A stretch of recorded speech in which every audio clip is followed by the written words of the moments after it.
Hi hello నమస్తే. ఈరోజు మనము ఎన్నో ఆరోగ్య ప్రయోజనాలున్న మునగాకు పౌడర్ తయారు చేసుకుందాము. దానికి కావలసిన పదార్థాలు చూద్దాము. మునగాకు పెద్ద కప్పు తీసుకున్నాను. అలాగే అదే కప్పుతో ఎండుమిరపకాయలు తీసుకున్నాను. ఒక 2 స్పూన్లు మినపప్పు, 2 స్పూన్లు శనగపప్పు, ధనియాలు 3 స్పూన్లు, 2 స్పూన్లు మెంతులు, ఎల్లిపాయ ఒక గడ్డ ఒలుచుకున్నాను. పొట్టు తీయొద్దండి, పొట్టు తీయకుండా అలాగే వేయాలి. జీలకర్ర 2 స్పూన్లు, తగినంత రాళ్ళ ఉప్పు. నేను ఇక్కడ చింతపండు బదులు ఆమ్చూర్ పౌడర్ వేస్తున్నాను. అలాగే 1/2 టేబుల్ స్పూన్ పసుపు. ఇప్పుడు మనం తయారు చేసుకోబోయే విధానము చూద్దాము. ముందుగా స్టవ్ ఆన్ చేసుకొని కొంచెం ఆయిల్ వేద్దాము. ఆయిల్ కొంచెం వేడైన తర్వాత కొంచెం ఆయిల్ వేడైంది కదా, ముందుగా ఈ ఎండుమిరపకాయలు, అలాగే శనగపప్పు, మినపప్పు వేసి కొంచెం లైట్ బ్రౌన్ కలర్ వచ్చే వరకు వేపుదాము. కొంచెం లైట్ బ్రౌన్ కలర్ వచ్చాయి కదా, ఇప్పుడు ధనియాలు, మెంతులు కూడా వేసి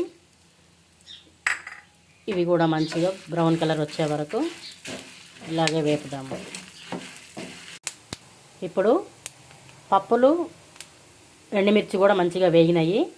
అలాగే కొంచెం ఒక 1 మినిట్ వరకు ఈ మునగాకును కూడా కొంచెం ఇలాగా ఫ్రై చేద్దాము. ఆల్రెడీ నేను నీడలోనే ఆరబెట్టానండి ఆకు, అందుకని ఇంత మంచి గ్రీన్గా ఉన్నది. కానీ ఎండలో ఆరబెట్టొద్దు ఎప్పుడైనా కూడా. ఆకుకూరలు ఏవైనా కూడా కలర్ చేంజ్ అయిపోతాయి. అదే నీడలో ఆరబెడితే ఇలా గ్రీనిష్గా ఉంటాయి మంచిగా.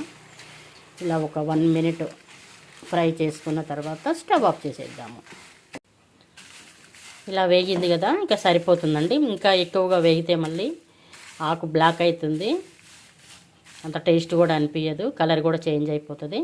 ఇప్పుడు స్టవ్ ఆఫ్ చేసేసి ఒక మిక్సీ జార్ తీసుకొని మిక్సీలో వేసి మెత్తగా గ్రైండ్ చేద్దాము.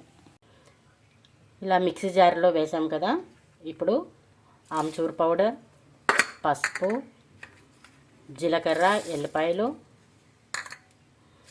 అలాగే రాళ్ళ ఉప్పు అన్నీ వేసుకున్నాం కదా, మెత్తగా ఇప్పుడు గ్రైండ్ చేద్దాము. వావ్, చూడండి ఎంత మెత్తగా మంచిగా నలిగిపోయింది కదా. ఇప్పుడు మంచిగా ఒక బౌల్లో సర్వ్ చేసుకుందాము. మునగాకు పౌడర్ రెడీ అయిపోయిందండి. ఇది రైస్లో తినవచ్చు, ఇడ్లీలో తినవచ్చు.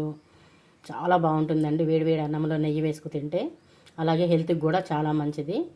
ఆమ్చూర్ పౌడర్ నేను ఇంట్లోనే తయారు చేసి ఇందులో వేసానండి. చింతపండు కూడా లేదు కాబట్టి ఎలాంటి సైడ్ ఎఫెక్ట్ ఉండదు. మీకు నచ్చితే ఒక లైక్ చేయండి. Thank you.